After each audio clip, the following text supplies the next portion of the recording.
A couple of days ago, the Daily Mail published this.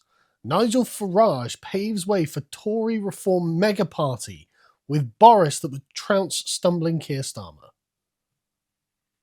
Where did they get this from? Why would this be in Nigel Farage's interest? As they say, Nigel Farage is prepared to work with Boris Johnson to defeat Labour in the national interest. Sources close to Reform leader have told the Mail on Sunday. I don't believe this is true. I think what this is someone who, again, I mean, you can say sources close to, okay, well, who's that? Who knows? And they're not. Glenn Owen here isn't going to exactly reveal his sources, but I don't believe this at all. This seems actually like a way of trying to meme Boris back into the political limelight. This seems like a way of trying to get Boris back into a position of political relevance, because it's become apparent that Nigel Farage is currently scooping up all of the right-wing energy in the country and taking it forward. Reform have been dramatically ahead in the polls recently, and so why would he need this when it looks like Nigel Farage will trounce Keir Starmer on his own? Again, if it wasn't the Daily Mail, I might be far more suspicious that this was just nonsense fake news without any particular agenda other than clicks. But because this is the Daily Mail, and Boris has written many times for the Daily Mail, and the Daily Mail are basically the Tory paper at this point. They are as schizophrenic as the Tory party itself, and they want Boris back in, I would suggest. And this seems the way that they were going to try and do it. Meme him in. Well, if enough momentum is generated to pressure Nigel Farage to get Boris into reform or somehow have an alliance with the Conservatives or something like that, then Boris gets back in his place. But the thing is, Nigel Farage has been sharply critical of Boris Johnson many times. Like this in 2024, where he was just responding to Boris saying something. Boris, you're a liar and a hypocrite. I'm glad you are no longer Prime Minister of this country. He's also, criticised him on Brexit and various other things. Nigel Farage doesn't need Boris. And Boris, in fact, looks like he may need Nigel Farage. And so this weakness from the Conservative position has been picked up on by Jacob Rees-Mogg, who recently posted on his GB News show whether the Farage as the leader of a combined right-wing force would be the best way to unite the right and stop a decade of the Reverend Starmer. Well, I'm not that worried about a decade of Starmer. Starmer's one of the most hated men in the country ever. Just that it's very rare that a politician, a prime minister, fails their grace period with such spectacular incompetence and outright hatred for the British public than is Keir Starmer. He lost it very, very swiftly, and he's not exactly not exactly a likable fellow, right? And so then it comes to, well, could Farage be Prime Minister backed by Conservatives? It's like, okay, well, why did you not bring Nigel Farage into your party years ago so you could have made him leader of the Conservative Party and it could be the Conservatives that are in charge? Instead, the Conservative Party elected Liz Truss and then threw her out, then put in her place Rishi Sunak, and then now they have Kemi Badenoch. Like, what are you doing to yourselves? Like, do you understand that you are making yourselves the party of foreigners in the same way that the Labour Party made themselves the party of foreigners, but in a more thoroughgoing way?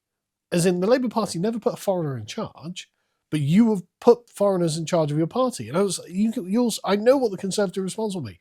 Like, my God, that's lacking decorum, they might say. That's, dare we say, racist. It's like, okay, maybe, right? Maybe that lacks decorum. Maybe I'm being a bit nativist in my judgment there. But all I'm saying is the Englishman who's heading up an insurgent party is absolutely demolishing you at this point.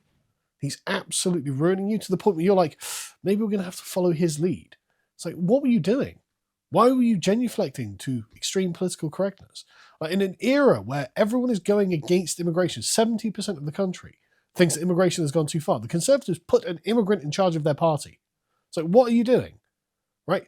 This, whether you like what I'm telling you or not, I think it unwise when the mood of the country is swinging so heavily against immigration for you to then go, right, we're going to lean hard into it, right? Whether you think this is right or wrong, from a purely Machiavellian political calculus, was this the wise thing to do?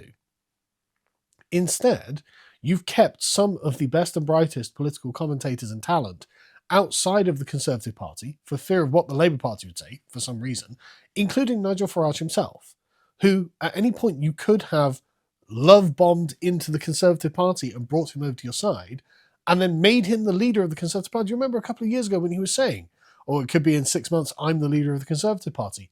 Why didn't you embrace it? Why were you keeping him on the outside? Especially after Boris, you talked about being a pro-Brexit party. That should have been your moment to assimilate Nigel Farage and all of his cohort of Brexiteers, right? Then you would have become a proper right-wing party, perhaps, and you would have actually gone down a sensible patriotic route. Instead, you went down the woke multicultural route. And you were like, yeah, no, we need an African immigrant in charge of the Conservatives in order to break through the left-wing attacks of racism. It's like, did it work? Did they stop calling you a racist? No, of course they didn't.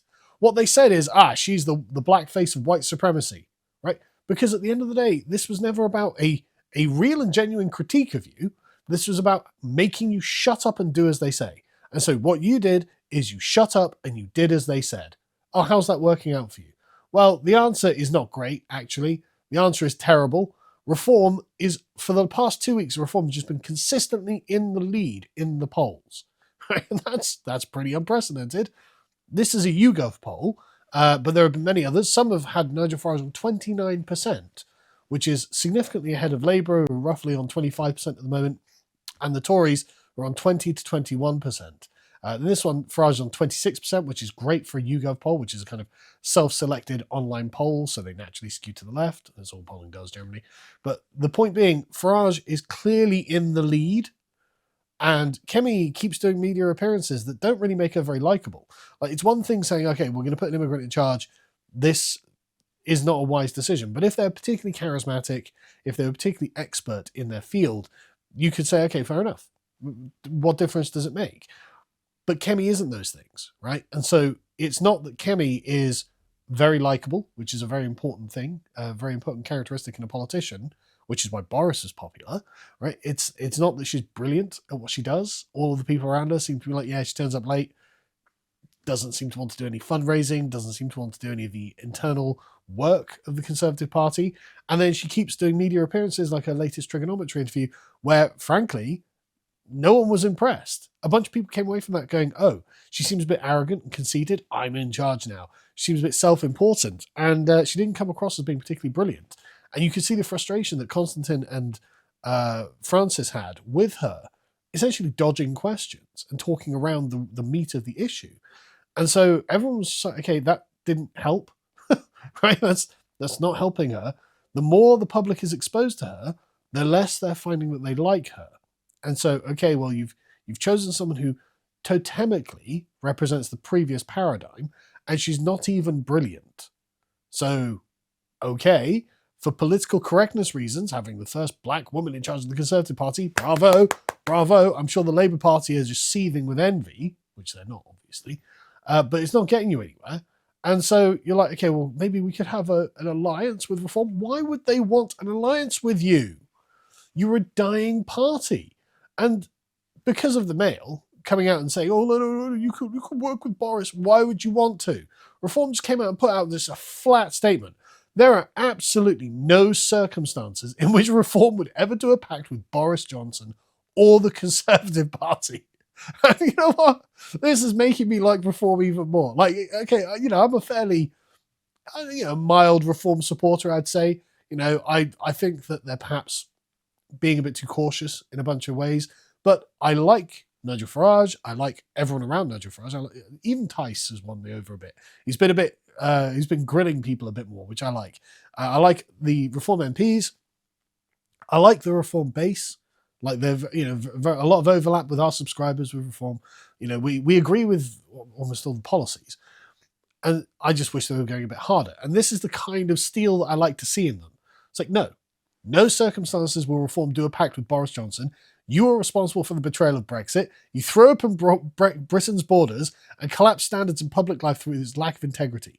Reform intends to win the next election and repair the damage caused by Johnson, the Tories and Labour. Then we will then return Britain to greatness. That is a superb statement. That is a great statement, right? Every misgivings you might have about reform or Farage or whatever, that's a great statement. And that's what I want. That's the kind of attitude that I want. Why would you want these Tory losers interrupting reform's win? Interrupting the winning streak reform is on at the moment, right? And what this did is it forced Badenoch to then, the day after or a couple of days after, come out and go, oh, no, I certainly wouldn't want a pact with reform. So you can see the internal disharmony in the Conservative Party. Yes, the putative party leader, Kemi Badenoch, is saying, no, we're not going to have a pact with them. But long-time Conservative grandees and the people who are kind of like the pillars of the Conservative Party, like, look, we might need a pact with Farage, and Farage is not interested. Right? He doesn't need you. He is winning. And if it's like this now, imagine what it's going to be like in a year of people being essentially berated by Kemi Badenoch and being told she's going to engineer the country as if it's a project. She was able to make the Liberal Democrats flank to her right on patriotism because she was like, well, the project of the United Kingdom is going to do really well under my engineering skill. And even the Lib Dems were like, look, Britain is our home. It's not a project. It's where we live. It's our home. We don't look at this as if this is an engineering work that you can just twiddle and fit. And that's coming from the Lib Dems. Like, imagine how much more to the right Farage is able to flank all of you when it comes to things like this. You throw open Britain's borders. Totally unacceptable. Why do I need the Conservatives? And so this continual sort of slide of weakness that comes out of the Tories is not good. And you've done this to yourselves, and you deserve everything you're getting. And honestly, you deserve Farage to come out and just stamp on you and say, no, the era of the Conservative is over. The time of the reformer has arrived.